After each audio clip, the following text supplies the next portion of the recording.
அனைவருக்கும் வணக்கம். Welcome back to our TN வேலைவாய்ப்பு சேனல். ஃப்ரெண்ட்ஸ், இன்றைக்கி நம்ம வீடியோவில் என்ன பார்க்க போகிறோன்னா, அதாவது நம்ம அனைவருமே எதிர்பார்த்து அந்த போஸ்ட் ஆஃபீஸ்க்கான வேலைவாய்ப்பு அறிவிப்பு அப்படின்றது நோட்டிஃபிகேஷன் ரிலீஸ் ஆயிடுச்சு ஃப்ரெண்ட்ஸ். ஸோ நம்மளுடைய தமிழ்நாட்டில் 2292 வேக்கண்ட் அப்படின்றது கொடுத்துருக்காங்க. ஸோ உங்களுடைய சொந்த மாவட்டத்திலே வேலைவாய்ப்பு அப்படின்றது அமைய போகுது. ஸோ நீங்கள் வந்து 10th நீங்கள் முடிச்சிருந்தால் போதும், இந்த வேலைக்கு தாராளமாக அப்ளை பண்ணலாம் ஃப்ரெண்ட்ஸ். ஸோ ஏஜ் லிமிட்லாம் என்ன கொடுத்துருக்காங்க, என்ன மாதிரி போஸ்ட்டு, சம்பள விதம் எல்லாமே இந்த வீடியோவில் பார்க்க போகிறோம். ஸோ வீடியோ ஸ்கிப் பண்ணாமல் கடைசி வரை பாருங்கள் ஃப்ரெண்ட்ஸ். நீங்கள் எப்போ தான் நம்ம சேனலுக்கு புதுசாக வரீங்கன்னா, சப்ஸ்கிரைப் பண்ணாமல் பார்க்குறீங்கன்னா சப்ஸ்கிரைப் பண்ணிக்கோங்க ஃப்ரெண்ட்ஸ். நம்ம சேனலோட லிங்க் அப்போ நான் டிஸ்கிரிப்ஷனில் கொடுத்துருக்கேன். ஸோ அதன் மூலிமா சப்ஸ்கிரைப் பண்ணிக்கோங்க, நோட்டிஃபிகேஷன் ஆன் பண்ணிக்கோங்க. ஸோ அது உங்களுடைய மாவட்டத்தில் வேலைவாய்ப்பு அறிவிப்பு ஏதாவது வந்தது அப்படின்னா நம்ம கண்டிப்பாக வந்து அப்டேட் பண்ணுவோம். ஸோ உங்களுடைய மாவட்டத்தை நீங்கள் கமெண்ட் பாக்ஸ் வந்து சொல்லுங்கள் ஃப்ரெண்ட்ஸ். இப்போ இந்த நோட்டிஃபிகேஷன் என்ன டீட்டெயில்ஸ் கொடுத்துருக்காங்க, நம்ம எப்படி அப்ளை பண்ணுறது, எல்லாமே A to Z முழுமையான தகவல் இந்த வீடியோவில் பார்க்க போகிறோம். ஸோ வீடியோ ஸ்கிப் பண்ணாமல் பாருங்கள் ஃப்ரெண்ட்ஸ். வாங்க இப்போ வீடியோக்குள்ளே போகலாம் ஃப்ரெண்ட்ஸ். ஸோ வீடியோக்குள்ளே போகிறதுக்கு முன்னாடி நம்மளுடைய தமிழ்நாட்டில் எவ்வளோ வேக்கண்ட் கொடுத்துருக்காங்க, என்னென்ன கேட்டகரிக்கு எவ்வளோ வேக்கண்ட் இருக்குது அப்படின்றத பார்த்துடலாம். ஸோ நம்மளுடைய தமிழ்நாடு பார்த்திங்க அப்படின்னா அன்ரிசர்வேஷன் கேட்டகரியில் ஒரு 1099 வேக்கண்ட் அப்படின்றது கொடுத்துருக்காங்க. ஓபிசியில் 527 வேக்கண்ட் கொடுத்துருக்காங்க ஃப்ரெண்ட்ஸ். ஸோ எஸ்சி கேட்டகரியில் 361 வேக்கண்ட், எஸ்டி கேட்டகரியில் ஒரு 23 வேக்கண்ட் கொடுத்துருக்காங்க. ஸோ இடபிள்யூஎஸ் கேட்டகரியில் வரீங்கன்னா ஒரு 200 வேக்கண்ட் அப்படின்றது இருக்குது. ஸோ பிடபிள்யூடிலே வந்து பார்த்திங்கன்னா ஏபிசி அப்படின்ற மாதிரி கொடுத்துருக்காங்க. ஸோ டோட்டலாக தனித்தனியாக வேக்கண்ட் அது மென்ஷன் பண்ணியிருக்காங்க. ஸோ 10, 41, 21 இந்த மாதிரி மென்ஷன் பண்ணியிருக்காங்க. ஸோ இந்த பிடபிள்யூடி கேட்டகரிக்கு வந்து இந்த பிரிச்சிருக்கக்கூடிய ஏபிசின்னு கொடுத்துருக்காங்க இல்லையா, அது நோட்டிஃபிகேஷனில் என்ன கொடுத்துருக்காங்கிறது நம்ம பின்னாடி பார்க்கலாம். ஸோ அதேமாதிரி பார்த்திங்கன்னா பிடபிள்யூடி டிஇ அப்படின்றதுக்கு கேட்டகரிக்கு ஒரு 10 வேக்கண்ட் கொடுத்துருக்காங்க. ஸோ டோட்டலாக வந்து ஒரு 2292 வேக்கண்ட் அப்படின்றது நம்மளுடைய தமிழ்நாட்டுக்கு கொடுத்துருக்காங்க. ஸோ ஆல் ஓவர் இந்தியா பார்த்திங்க அப்படின்னா டோட்டலாக வந்து 21413 வேக்கண்ட் இருக்குது. ஸோ நம்மளுடைய தமிழ்நாட்டுக்கு 2292 வேக்கண்ட் அப்படின்றது கொடுத்துருக்காங்க ஃப்ரெண்ட்ஸ். ஸோ இது வந்து ஒரு அருமையான ஆப்பர்ச்சுனிட்டி ஃப்ரெண்ட்ஸ். நீங்கள் வந்து 10th பாஸ் பண்ணியிருந்தாலும் போதும், அந்த மார்க்கை பேஸ் பண்ணி தான் ஜாப் அப்படின்றது பார்த்திங்கன்னா எடுப்பாங்க. ஸோ வந்து பார்த்திங்கன்னா நோட்டிஃபிகேஷன் என்ன டீட்டெயில்ஸ் கொடுத்துருக்காங்க அப்படின்றத பார்த்து பார்க்கலாம் ஃப்ரெண்ட்ஸ். இப்போ வந்து பார்த்திங்கன்னா நம்ம நோட்டிஃபிகேஷனில் இருக்கும். ஸோ நோட்டிஃபிகேஷன் வந்து 7/2/2025 எப்போ பார்த்திங்கன்னா கொடுத்துருக்காங்க. ஸோ டிபார்ட்மெண்ட் ஆஃப் போஸ்ட்லேருந்து கொடுத்துருக்காங்க, மினிஸ்ட்ரி ஆஃப் கம்யூனிகேஷன்லேருந்து. ஸோ என்ன டீட்டெயில்ஸ் கொடுத்துருக்காங்கிறது ஒன் பை ஒன்னாக நம்ம பார்த்துடலாம். ஸோ அதாவது பார்த்திங்கன்னா கிராமின் டேக்ஸ் சேவா அப்படின்னு சொல்லுவாங்க. ஸோ ஜிடிஎஸ் அப்படின்ற மாதிரி சொல்லுவாங்க. ஸோ அதில் வந்து பார்த்திங்கன்னா பிரான்ச் போஸ்ட் மாஸ்டர், அதாவது பிபிஎம் சொல்லுவாங்க. இன்னொன்று assistant branch post master ABPM. So இந்த மாதிரி போஸ்ட்டுகள் வந்து பார்த்திங்கன்னா அந்த ஜிடிஎஸ் கீழ் வரக்கூடியது. ஸோ அந்த டீட்டெயில் தான் வந்து பார்த்திங்கன்னா கொடுத்துருக்காங்க. ஸோ அதற்கான காலி பணியிடங்கள் தான் வந்து பார்த்திங்கன்னா இப்போ ஃபில் பண்ணுறதுக்காக நோட்டிஃபிகேஷன் அப்படின்றது கொடுத்துருக்காங்க. ஸோ அடுத்து ரெஜிஸ்ட்ரேஷன் ப்ராசஸ் பொறுத்தளவு நீங்கள் ஆன்லைனில் மட்டும்தான் அப்ளை பண்ண முடியும். ஸோ அதனால் நீங்கள் வேலிடாக இருக்கக்கூடிய ஒரு மொபைல் நம்பர், அதேமாதிரி இமெயில் ஐடி ஆக்டிவாக இருக்கக்கூடிய ஒரு மொபைல் நம்பர் வச்சுக்கோங்க. ஸோ அதேமாதிரி இமெயில் ஐடியுமே பார்த்திங்கன்னா ஆக்டிவாக இருக்கக்கூடிய மெயில் அட்ரஸ் அப்படின்றத வச்சுக்கோங்க. ஸோ உங்களுக்கு ஃபர்தராக வந்து கம்யூனிகேஷன் அப்படின்றது பண்ணுறது பார்த்திங்கன்னா ஸோ வந்து இமெயிலையும் மொபைல் நம்பர்லாம் கம்யூனிகேஷன் அப்படின்றது பண்ணுவாங்க. ஸோ ஒரு மெசேஜ் அனுப்புறது வந்து பார்த்திங்கன்னா மொபைல் நம்பருக்கு தான் வந்து எஸ்எம்எஸ் வந்து பண்ணுவாங்க, இன்டிமேஷன்றது கொடுப்பாங்க. அதேமாதிரி இமெயில் ஐடிக்கும் வந்து பார்த்திங்கன்னா கம்யூனிகேட் பண்ணுவாங்க. ஸோ வேலிடாக இருக்கக்கூடிய ஐடின்றதை வச்சுக்கோங்கன்னு சொல்கிறாங்க. ஸோ அதேமாதிரி ஒன்ஸ் நீங்கள் ஒன் டைம் மட்டும்தான் ஆன்லைன் அப்ளிகேஷன் அப்படின்றத நீங்கள் அப்ளை பண்ண முடியும். ஸோ அகைன் வந்து பார்த்திங்கன்னா அதாவது மல்டிபிள் அப்ளிகேஷன்ஸ்றது நீங்கள் அப்ளை பண்ண முடியாது. ஸோ அதுதான் வந்து டீட்டெயில்ஸ் கொடுத்துருக்காங்க. ஸோ நீங்கள் வந்து ஃபஸ்ட் டைம் அப்ளை பண்ணுறப்பே கரெக்டாக டீட்டெயில்ஸ் எல்லாமே ப்ரொவைட் பண்ணுங்கள். அதே மாதிரி பார்த்திங்கன்னா உங்களுடைய ரீசெண்டாக இருக்கக்கூடிய பாஸ்போர்ட் சைஸ் ஃபோட்டோவும் அதேமாதிரி சிக்னேச்சரும் நீங்கள் அப்லோட் பண்ணுற மாதிரி இருக்கும். ஸோ அது எல்லாமே நீங்கள் ரெடி பண்ணி வச்சுக்கோங்க. அது எப்படி அப்ளை பண்ணுறது அப்படின்றதெல்லாம் நம்ம தனியாக வந்து ஒரு வீடியோவில் வந்து பார்க்கலாம் ஃப்ரெண்ட்ஸ். ஸோ நோட்டிஃபிகேஷன் இப்போ என்ன கொடுத்துருக்காங்க அப்படின்றத பார்த்துடலாம். ஸோ அடுத்து என்ன கொடுத்துருக்காங்க அப்படின்னா, அதாவது நீங்கள் வந்து ரிஜிஸ்டர் பண்ணுறது ஒன் டைம் மட்டும் தான் பண்ண முடியாது கொடுத்துருக்காங்க. ஸோ மிஸ்டேக் இல்லாமல் பண்ணுங்கள். அந்த கரெக்ஷன் விண்டோ அப்படின்றது பார்த்தீங்கன்னா அவங்க வந்து அந்த பர்டிகுலர் டைம் பீரியட் கொடுப்பாங்க. ஸோ அந்த டைமிங்கில் மட்டும் தான் நீங்கள் கரெக்ஷன்றது பண்ண முடியும், மற்றபடி நீங்கள் கரெக்ஷன் பண்ண முடியாது. ஸோ வந்து ஃபஸ்ட் டைம் இனிஷியல் அப்ளை பண்ணுறப்பே நீங்கள் கரெக்டாக வந்து அப்ளிகேஷன்றது நீங்கள் கரெக்ட் பண்ணிக்கோங்க. ஸோ அடுத்து வந்து பார்த்தீங்கன்னா இம்பார்ட்டன்ட் டேட்ஸ் கொடுத்துருக்காங்க பாருங்கள். So registration and submission of online application கொடுத்துருக்காங்க. ஸோ 10/2/2025 3/3/2025 வரை நீங்கள் வந்து பார்த்தீங்கன்னா ஆன்லைனில் அப்ளை பண்ணிக்கலாம். அதே மாதிரி அந்த இப்போ நம்ம இதுக்கு முன்னாடி பார்த்தோம் இல்லையா, அதாவது கரெக்ஷன் பண்ணக்கூடிய எடிட் பண்ணக்கூடிய ஆப்ஷன்ஸ்ன்றது எப்போ எனேபிள் இருக்கும்னா 6/3/2025 8/3/2025 வரை பார்த்திங்கன்னா அந்த கரெக்ஷன் பீரியட் அப்படின்றது ஓப்பனில் இருக்கும். ஸோ அந்த டைமிங் வந்து நீங்கள் எதுவும் கரெக்ஷன் பண்ணோம்னா பண்ணிக்கலாம். மேக்ஸிமம் நீங்கள் இனிஷியல் அப்ளை பண்ணுறப்பே கரெக்டாக அப்ளை பண்ணிடுங்க. ஸோ வந்து கரெக்ஷன் எதுவும் இருக்குது அப்படின்னா நீங்கள் இந்த பர்டிகுலர் டேட்டில் வந்து கரெக்ஷன் பண்ணிக்கலாம் அப்படின்றது சொல்லியிருக்காங்க. ஸோ கடைசி தேதிக்குள்ளே நீங்கள் அப்ளை பண்ணிங்க ஃப்ரெண்ட்ஸ். 3/3/2025 டேட் தான் கடைசி தேதியாக கொடுத்துருக்காங்க. ஸோ அடுத்து என்ன கொடுத்துருக்காங்கன்றதை பார்ப்போம் ஃப்ரெண்ட்ஸ். அதாவது பிரான்ச் போஸ்ட் மாஸ்டர், ஸோ வந்து பிபிஎம் சொல்லுவாங்க, அவருடைய ஜாப் ரோல் அப்படின்றது என்ன இருக்கும் அப்படின்றத கொடுத்துருக்காங்க. ஸோ டே டு டே வந்து பார்த்திங்கன்னா அந்த போஸ்டல் ஆப்ரேஷன் ஒர்க் வந்து இருக்கும். அதாவது பிரான்ச் போஸ்ட் ஆஃபீஸில் இந்த போஸ்டல் ஆப்ரேஷன் ரிலேட்டாக இருக்கக்கூடிய ஒர்க் அப்படின்றது இருக்கும். ஸோ அதேமாதிரி marketing and promotion of product, அதாவது உங்களுடைய ப்ராடக்ட்டை வந்து நீங்கள் மார்க்கெட்டிங் அண்ட் ப்ரொமோஷன் பண்ணுற மாதிரி இருக்கும். அதேமாதிரி வந்து டோட்டலாகவே வந்து பார்த்திங்கன்னா பிரான்ச் போஸ்ட் மாஸ்டர் ஒர்க் வந்து இந்த போஸ்ட் ஆஃபீஸ் வந்து கண்ட்ரோல் பண்ணுற மாதிரி இருக்கும். அதேமாதிரி அசிஸ்டன்ட் பிபிஎம் ஏபிஎம் இருக்கார் இல்லையா, ஸோ அவருக்கு வந்து பார்த்திங்கன்னா அவருக்கு நீங்கள் பிரான்ச் போஸ்ட் மாஸ்டர் வந்து பார்த்தீங்கன்னா அதாவது சம் ஆர்டர்ஸ் வந்து கொடுக்குற மாதிரி ஏதாவது ஒர்க் இருந்ததுன்னா பண்ண சொல்கிற மாதிரி இருக்கும். ஸோ அந்த டீட்டெயில் தான் மென்ஷன் பண்ணியிருக்காங்க. ஸோ செக் பண்ணி பாருங்கள். ஸோ அடுத்து வந்து பார்த்தா அப்படின்னா அசிஸ்டன்ட் பிரான்ச் போஸ்ட் மாஸ்டரோட ஒர்க்கு கொடுத்துருக்காங்க. ஜாப் நேச்சர் என்ன பண்ணுறது கொடுத்துருக்காங்க. அதாவது சேல் ஆஃப் ஸ்டாம்ப் சேல் பண்ணுற மாதிரி இருக்கும். சிஎஸ்ஐ ரோக்ஸ் அந்த மாதிரி இருக்கும். ஸோ அதேமாதிரி உங்களுக்கு வந்து ஏதாவது மெசேஜ் டெலிவரி பண்ணுறது, ஸோ இந்த மாதிரி டீட்டெயில்ஸ் வந்து இருக்கும் அப்படின்றதுமே கொடுத்துருக்காங்க. ஸோ பேமெண்ட் ரிலேட்டடாக டெபாசிட் பண்ணுறது, ஸோ இந்த மாதிரி இருக்கும் அப்படின்றது கொடுத்துருக்காங்க. ஸோ அதே மாதிரி பார்த்தீங்கன்னா பிபிஎம் ஏதாவது ஒர்க்கு கொடுக்குறாரு அப்படின்னா நீங்கள் அதை பார்க்குற மாதிரி இருக்கும் அப்படின்றதுமே சொல்லியிருக்காங்க. இவருக்கும் மார்க்கெட்டிங் அண்ட் ப்ரொமோஷன் அதாவது ப்ராடக்ட்டை வந்து ப்ரொமோட் பண்ணுற மாதிரி இருக்கும் அப்படின்றதுமே கொடுத்துருக்காங்க. ஸோ இதை நீங்கள் நோட்டிஃபிகேஷனை செக் பண்ணி பார்க்கலாம். அடுத்து என்ன கொடுத்துருக்காங்க அப்படின்றத பார்க்கலாம். டேக்ஸ் சேவா கொடுத்துருக்காங்க பாருங்கள் மூன்றாவதாக. ஃப்ரெண்ட்ஸ், ஸோ டேக்ஸ் சேவா பொறுத்தளவு பார்த்தோன்னா sale of stamps stationery work, so அதே தான் வந்து கொடுத்துருக்காங்க. ஸோ அடிஷ்னலாக வந்து பார்த்திங்கன்னா அதாவது டேக்ஸ் சேவாக்கு வந்து என்ன மாதிரி இருக்கணுமோ அதாவது ரயில்வே மெயில் சர்வீஸ் கொடுத்துருக்காங்க. ஸோ ஆர்எம்எஸ் அப்படின்னு சொல்லுவாங்க அந்த போஸ்ட் ஆஃபீஸில். ஸோ அது ரிலேட்டாக இருக்கக்கூடிய ஒர்க் இருக்கும். அதேமாதிரி மெயில் வந்து ஆஃபீஸர்ஸ் வந்து பார்த்திங்கன்னா ஹேண்டில் பண்ணுற மாதிரி இருக்கும். ஸோ அதேமாதிரி பார்த்திங்கன்னா மெயில் பேக்ஸ் இருக்கு இல்லையா, டிஸ்பேச் பண்ணுறது டீட்டெயில்ஸ் எல்லாமே வந்து கொடுத்துருக்காங்க. ஸோ இந்த மாதிரி வந்து பார்த்திங்கன்னா டேக்ஸ் சேவா ஒர்க் பண்ணுறது இருக்கும். ஸோ இதுதான் வந்து பார்த்திங்கன்னா கொடுத்துருக்காங்க. அடுத்து சேலரி ஸ்ட்ரக்சர் அப்படின்றது பார்த்திங்கன்னா கொடுத்துருக்காங்க. ஸோ என்ன கொடுத்துருக்காங்கன்றதை பார்க்கலாம். ஸோ கேட்டகரி வைஸாகவே கொடுத்துருக்காங்க. பிரான்ச் போஸ்ட் மாஸ்டருக்கு 12,000 ரூபாயிலிருந்து 29,380 ரூபா வரை இருக்கும் சேலரின்றது.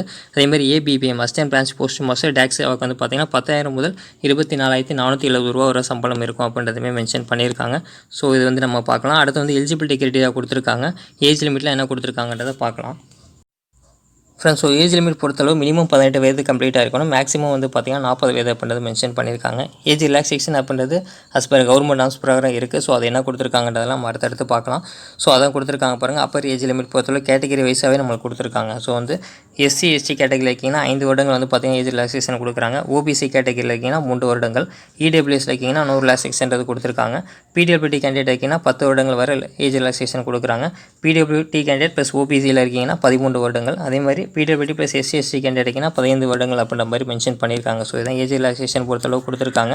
நீங்கள் செக் பண்ணி பார்க்கலாம் ஃப்ரெண்ட்ஸ். ஸோ அடுத்து வந்து பார்த்தோன்னா கல்வி தகுதி கொடுத்துருக்காங்க பாருங்கள். ஸோ கல்வி தகுதி பொறுத்தளவு நம்ம ஆல்ரெடி சொல்லியிருந்தால் தான் நீங்கள் வந்து 10ஆம் வகுப்பு பாஸ் பண்ணியிருந்தால் போதுமானது. ஸோ அதனுடைய மார்க்கை பேஸ் பண்ணி தான் அந்த செலெக்ஷன் லிஸ்ட் அப்படின்றது இருக்க போகுது.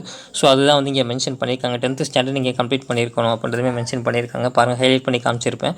ஸோ அடுத்து வந்து பார்த்தோம் அப்படின்னா லோக்கல் லாங்குவேஜில் வந்து நீங்கள் படிச்சிருக்கணும். அதப்போ நம்ம தமிழ் லாங்குவேஜை நீங்கள் படிச்சிருக்கணும் அப்படின்றத கொடுத்துருக்காங்க. நீங்கள் என்ன ஸ்டேட்டில் அப்ளை பண்ணுறீங்களோ அதனுடைய லோக்கல் லாங்குவேஜ் உங்களுக்கு தெரிஞ்சிருக்கணும். அந்த இதில் வந்து நீங்கள் படிச்சிருக்கன்றது கொடுத்துருக்காங்க. ஸோ இதுதான் வந்து கல்வி தகுதியாக கொடுத்துருக்காங்க. ஸோ அடுத்து இம்பார்ட்டன்ட் என்ன கொடுத்துருக்காங்கன்னு பார்க்கலாம். அதர் குவாலிஃபிகேஷன்ஸ் அப்படின்றது மென்ஷன் பண்ணியிருக்காங்க. ஸோ உங்களுக்கு கம்ப்யூட்டர் நாலேஜ் இருக்கணும், சைக்கிள் ஓட்ட தெரியணும், அதேமாதிரி பார்த்தீங்கன்னா அக்யூரேட் மீன்ஸ் ஆஃப் டைவிங் கொடுத்துருக்கணும் அந்த மாதிரி கொடுத்துருக்காங்க. ஸோ வந்து பார்த்தீங்கன்னா அடிஷனல் குவாலிஃபிகேஷனாக கொடுத்துருக்காங்க. உங்களுக்கு கம்ப்யூட்டர் நாலேஜ் வந்து சைக்கிள் ஓட்ட தெரியணும் அப்படின்ற மாதிரி கொடுத்துருக்காங்க. ஸோ வந்து இதெல்லாம் அடிஷனல் குவாலிஃபிகேஷனாக கொடுத்துருக்காங்க ஃப்ரெண்ட்ஸ். ஸோ அடுத்து ரிசர்வேஷன் பொறுத்தளவு அஸ் பர் நாம்ஸ் பிரகாரம் வந்து இருக்கும் அப்படின்றதுமே சொல்லியிருக்காங்க. ஸோ அந்த கேட்டகரி வைஸ் அந்த மாதிரி ரிசர்வேஷன் ப்ராசஸ் இருக்கும் அப்படின்றத மென்ஷன் பண்ணியிருக்காங்க. ஸோ ஃபார்மட் ஆஃப் சர்டிஃபிகேட் வந்து கொடுத்துருக்காங்க. ஸோ நீங்கள் வந்து அனெக்ஸரில் நீங்கள் செக் பண்ணிங்கன்னா தெரியும். இந்த பிடிஎஃப்பில் லாஸ்ட்டில் வந்து டீட்டெயில்ஸ் கொடுத்துருப்பாங்க ஃப்ரெண்ட்ஸ். ஸோ அதெல்லாம் என்ன கொடுத்துருக்காங்கன்றதை அடுத்து பார்க்கலாம் நம்ம. ஸோ அடுத்து என்ன சொல்கிறாங்க அப்படின்றத பார்க்கலாம். இம்பார்ட்டன்ட் இருக்கக்கூடிய டீட்டெயில்ஸ் மட்டும் பார்த்துக்கலாம் ஃப்ரெண்ட்ஸ். ஸோ இதில் வந்து நம்ம எப்படி அப்ளை பண்ணுறது கொடுத்துருக்காங்க. ஸோ நீங்கள் ஆன்லைன் மூலம் மட்டும் தான் அப்ளை பண்ண முடியும். வெப்சைட் லிங்க் அப்படின்றது கொடுத்துருக்காங்க. ஸோ நான் டிஸ்கிரிப்ஷனில் கொடுத்துருக்கேன் ஃப்ரெண்ட்ஸ். நீங்கள் அதன் மூலயமா நீங்கள் வந்து அப்ளை பண்ணிக்கலாம். அடுத்து என்ன சொல்கிறாங்க அப்படின்னா செலெக்ஷன் ப்ராசஸ் எப்படி இருக்குன்றதை பார்ப்போம். ஸோ செலெக்ஷன் ப்ராசஸ் பொறுத்தளவு அதாவது சிஸ்டம் ஜென்ரேட் பண்ணக்கூடிய இந்த மெரிட் லிஸ்ட்டாக தான் இருக்கும் அப்படின்னு கொடுத்துருக்காங்க. ஸோ அதை நீங்கள் மெயினாக செக் பண்ணி பாருங்கள். ஸோ அதாவது சிஸ்டமில் வந்து பார்த்திங்கன்னா ஜென்ரேட் பண்ணக்கூடியது நம்ம 10th எவ்வளோ மார்க் வாங்கியிருக்கோம் அந்த பர்சன்டேஜுக்கு தகுந்த மாதிரி தான் பார்த்திங்கன்னா அந்த மார்க்கை பேஸ் பண்ணி அந்த மெரிட் லிஸ்ட் அப்படின்றது ரிலீஸ் பண்ணுவாங்க ஃப்ரெண்ட்ஸ். ஸோ வந்து பார்த்திங்கன்னா நீங்கள் செக் பண்ணி பார்க்கலாம். அதுதான் கொடுத்துருக்காங்க. ஸோ அடுத்து என்ன சொல்கிறாங்க அப்படின்னா அந்த ஸ்ட்ரக்சர் வந்து கொடுத்துருக்காங்க பாருங்கள். ஸோ வந்து கிரேடுக்கு தகுந்த மாதிரி வந்து பார்த்திங்கன்னா அந்த மல்டிப்ளிகேஷன் ஃபேக்டர் அப்படின்றது கொடுப்பாங்க. ஸோ 9.5 அந்த ரேஞ்சில் கொடுத்துருக்காங்க கிரேட் பாயிண்ட்டுக்கு. அதை A1 A2ன்ற மாதிரி கிரேட் இருக்குது. ஸோ அதை நீங்கள் செக் பண்ணி பாருங்கள். ஸோ வந்து நீங்கள் above 95% மேலே இருக்கீங்கன்னா தாராளமாக அப்ளை பண்ணலாம். கிடைக்கிறதுக்கு சான்சஸ் அதிகமாகவே இருக்குது. ஸோ நீங்கள் 95 above இருக்கீங்க பர்சன்டேஜ் 10th மார்க்கு அதை பர்சன்டேஜ் வைஸ் பார்க்குறப்போ ஸோ அப்படின்னா நீங்கள் தாராளமாக அப்ளை பண்ணலாம் ஃப்ரெண்ட்ஸ். ஸோ அந்த டீட்டெயில் தான் மென்ஷன் பண்ணியிருக்காங்க. 9.5 அந்த மல்டிப்ளிகேஷன் ஃபேக்டரில் வந்து இருக்குன்றது சொல்லியிருக்காங்க. ஃப்ரெண்ட்ஸ், இந்த செலெக்ஷன் ப்ராசஸ் பொறுத்தளவு எப்படி இருக்குன்றதுமே கொடுத்துருக்காங்க. ஃபிசிக்கல் வெரிஃபிகேஷன் டாக்குமெண்ட்ஸ் இருக்கும் அப்படின்றமே சொல்லியிருக்காங்க. ஸோ உங்களுக்கு வந்து பார்த்திங்கன்னா அதாவது நீங்கள் அப்ளை பண்ணி முடிச்சு சப்போஸ் செலக்ட் ஆகிறீங்க அப்படின்ற மாதிரி இருக்க பட்சத்தில் வந்து டாக்குமெண்ட் வெரிஃபிகேஷன் அப்படின்றது இருக்கும். ஸோ அது வந்து பார்த்திங்கன்னா அவங்க வந்து நீங்கள் என்ன சொல்கிறாங்க 2 set of self attested photo copies கொடுக்கணும் அப்படின்ற மாதிரி சொல்கிறாங்க. ஸோ வந்து 2 செட்டு ஜெராக்ஸ் காப்பி அப்படின்றது எடுத்து வச்சுக்கோங்க. ஸோ அதான் கொடுத்துருக்காங்க பாருங்கள். அதாவது மார்க் ஷீட்டு, உங்களுடைய ID proof, caste certificate, PWD candidate இருக்கீங்கன்னா அதனுடைய சர்டிஃபிகேட், இடபிள்யூ சர்டிஃபிகேட், அதேமாதிரி transgender certificate, date of birth proof, so medical certificate. So இது எல்லாமே வந்து கொடுத்துருக்காங்க ஃப்ரெண்ட்ஸ். ஸோ இந்த மாதிரி நீங்கள் வந்து அந்த ப்ரூஃப் வந்து சப்மிட் பண்ணுற மாதிரி இருக்கும். செலக்ட் ஆகிட்டிங்க அப்படின்னா அந்த டீட்டெயில்ஸ் எல்லாமே நீங்கள் வந்து 2 காப்பீஸ் வந்து கொடுக்குற மாதிரி இருக்கும். செல்ஃப் அட்டஸ்டட் மீன்ஸ் எப்படின்னா நீங்கள் உங்களுக்கு வந்து சைன் பண்ணுற மாதிரி இருக்கும். செல்ஃபில் வந்து நீங்கள் ஜெராக்ஸ் காப்பியில் சைன் பண்ணுற மாதிரி இருக்கும். ஸோ அதான் கொடுத்துருக்காங்க ஃப்ரெண்ட்ஸ். அதேமாதிரி ஒரிஜினல் வந்து பார்த்திங்கன்னா வெரிஃபை பண்ணுவாங்க. ஸோ வந்து 2 செட் வந்து பார்த்திங்கன்னா ஜெராக்ஸ் காப்பின்றது வச்சுக்கோங்க கையில். ஸோ அடுத்து வந்து என்ன சொல்கிறாங்கன்னா ஃபைனல் செலெக்ஷன் லிஸ்ட் அப்படின்றது பார்த்திங்கன்னா ஷார்ட் லிஸ்ட் பண்ணுவாங்க. ஃபிசிக்கல் வெரிஃபிகேஷன் டாக்குமெண்ட் கம்ப்ளீட் பண்ணி முடிச்சதுக்கப்புறம் பார்த்திங்கன்னா அந்த ஒரிஜினல் டாக்குமெண்ட்லாம் வெரிஃபை பண்ணுவாங்க. பண்ணதுக்கப்புறம் ஃபைனல் செலெக்ஷன் லிஸ்ட் அப்படின்றது ரிலீஸ் பண்ணுவாங்க வெப்சைட்டில். ஸோ நம்ம அதன் மூலியம் வந்து செக் பண்ணுற மாதிரி இருக்கும். அதான் கொடுத்துருக்காங்க. ஸோ அடுத்து வந்து பார்த்திங்கன்னா நீங்கள் சப்போஸ் செலக்ட் ஆகிட்டிங்க அப்படின்ற பட்சத்தில் ஸோ உங்களுக்கு வந்து 30 நாள் வந்து டைமிங் பீரியட் கொடுப்பாங்க. நீங்கள் அதுக்குள்ளே ஜாயின் பண்ணுற மாதிரி இருக்கும். அதுதான் வந்து கொடுத்துருக்காங்க. இந்த period of 30 days from the date of offer professional engagement கொடுத்துருக்காங்க. ஸோ வந்து உங்களுக்கு ஆஃபர் லெட்டர் கொடுத்ததில் அந்த டீட்டெயில்ஸ் வந்து நீங்கள் செலக்ட் ஆகிட்டிங்கன்ற பட்சத்தில் ஸோ அந்த 30 நாளைக்குள்ளே நீங்கள் ஜாயின் பண்ணுற மாதிரி இருக்கும் அப்படின்றது மென்ஷன் பண்ணியிருக்காங்க. ஸோ அடுத்து என்ன சொல்கிறாங்க அப்படின்றத பார்க்கலாம். ஸோ நம்ம ஆல்ரெடி இந்த அனெக்சரில் பார்த்த டீட்டெயில்ஸ் வந்து கொடுத்துருப்பாங்க. ஸோ சர்டிஃபிகேட் டீட்டெயில்ஸ் எல்லாமே கொடுத்துருக்காங்க ஃப்ரெண்ட்ஸ். ஸோ இது வந்து நீங்கள் செக் பண்ணி பாருங்கள். அதே மாதிரி அடுத்து என்ன சொல்கிறாங்கன்னா அந்த ரெஜிஸ்ட்ரேஷன் ப்ராசஸ் அப்படின்றத கொடுத்துருக்காங்க. நீங்கள் எப்படி அப்ளை பண்ணுவோம் அப்படின்ற டீட்டெயில்ஸ் மென்ஷன் பண்ணியிருக்காங்க. ஸோ நம்ம ஆல்ரெடி சொன்ன மாதிரி தான் நீங்கள் வந்து வேலிடாக இருக்கக்கூடிய ஒரு இமெயில் ஐடியும் ஆக்டிவாக இருக்கக்கூடிய மொபைல் நம்பரும் நீங்கள் வச்சுக்கோங்க. ஸோ அடுத்து வந்து பார்த்திங்கன்னா மொபைல் நம்பருக்கு வந்து அந்த ஓடிபி அப்படின்றது வெரிஃபிகேஷன் வந்து பண்ணுவாங்க. ஸோ அந்த மொபைல் நம்பருக்கு ஓடிபி வரும். ஒன் டைம் ரெஜிஸ்ட்ரேஷன் பாஸ்வேர்டு வந்து வரும் அப்படின்றத சொல்லியிருக்காங்க. ஸோ அதே மாதிரி இமெயில் ஐடிக்கும் ஓடிபி வரும் ஃப்ரெண்ட்ஸ்.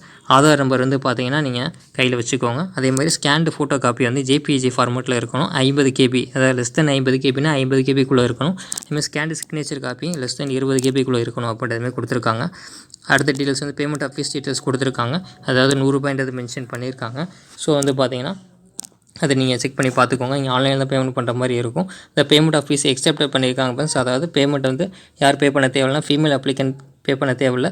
SC/ST கேட்டகரியில் இருக்கவங்க, PWD கேண்டிடேட். ஸோ இவங்க வந்து பார்த்தீங்க அப்படின்னா அதேமாதிரி டிரான்ஸ் உமன் அப்ளிகன்ட். ஸோ இவங்க எல்லாருமே வந்து பார்த்திங்கன்னா அந்த பேமெண்ட்ன்றது பே பண்ண தேவையில்லை. ஸோ அதர்ஸ் எல்லாமே 100 ரூபான்றது பேமெண்ட் பண்ணுற மாதிரி இருக்கும். நீங்கள் வந்து டெபிட் கார்டு இல்லை நெட் பேங்கிங் இல்லை UPIயில் பண்ணிக்கலான்றது மென்ஷன் பண்ணியிருக்காங்க. ஸோ ஆன்லைனில் அப்ளிகேஷன் எப்படி ஃபில் பண்ணுறது அப்படின்றதெல்லாம் நம்ம அடுத்த ஒரு வீடியோ வந்து பார்க்கலாம். ஸோ ரீசெண்டாக எடுத்த ஃபோட்டோகிராஃப் வந்து நீங்கள் அப்லோட் பண்ணுங்கள். 50 KBக்கு கம்மியாக இருக்கிற மாதிரி, அதாவது மேக்ஸிமம் 50 KBக்குள்ளே இருக்கிற மாதிரி பண்ணுங்கள். சிக்னேச்சர் பொறுத்தவரை 20 KBக்குள்ளே இருக்கிற மாதிரி பண்ணுங்கள். அந்த கரெக்ஷன் பீரியட் வரப்போ அந்த கரெக்டாக அந்த பர்டிகுலர் டேட்டில் வந்து நீங்கள் கரெக்ஷன்றது பண்ணிக்கலாம். ஸோ அதான் கொடுத்துருக்காங்க. ஸோ அதே மாதிரி இந்த லோக்கல் லாங்குவேஜ் ஆல்ரெடி பார்த்துருந்தது கொடுத்துருக்காங்க. ஸோ நம்மளுடைய தமிழ்நாட்டுக்கு வந்து எங்கே கொடுத்துருக்காங்கன்றது பார்க்கலாம். ஸோ லோக்கல் லாங்குவேஜ் பார்த்தா நம்ம தமிழ் வந்து தெரியணும். ஸோ தமிழ்நாடுக்கு வந்து பார்த்தீங்கன்னா தமிழ் அப்படின்றது கொடுத்துருக்காங்க ஃப்ரெண்ட்ஸ். ஸோ நீங்கள் செக் பண்ணி பார்க்கலாம். நம்ம வேக்கண்ட் எவ்வளோ என்ன டீட்டெயில்ஸ் எல்லாமே நம்ம பார்த்தாச்சு. ஸோ எப்படி அப்ளை பண்ணுறது அடுத்த ஒரு வீடியோவை பார்க்கலாம் ஃப்ரெண்ட்ஸ். இந்த வீடியோ பிடிச்சிருந்தேன்னா ஒரு லைக் பண்ணுங்கள் ஃப்ரெண்ட்ஸ். உங்கள் ஃப்ரெண்ட்ஸுக்கு ஷேர் பண்ணுங்கள். நீங்கள் பண்ணக்கூடிய ஒவ்வொரு லைக் வந்து எனக்கு அடுத்தடுத்த வீடியோக்களை போகிறதுக்கு சப்போர்ட்டாக இருக்கும். ஸோ லைக் பண்ணிட்டு வீடியோ பாருங்கள் ஃப்ரெண்ட்ஸ். Okay, thank you.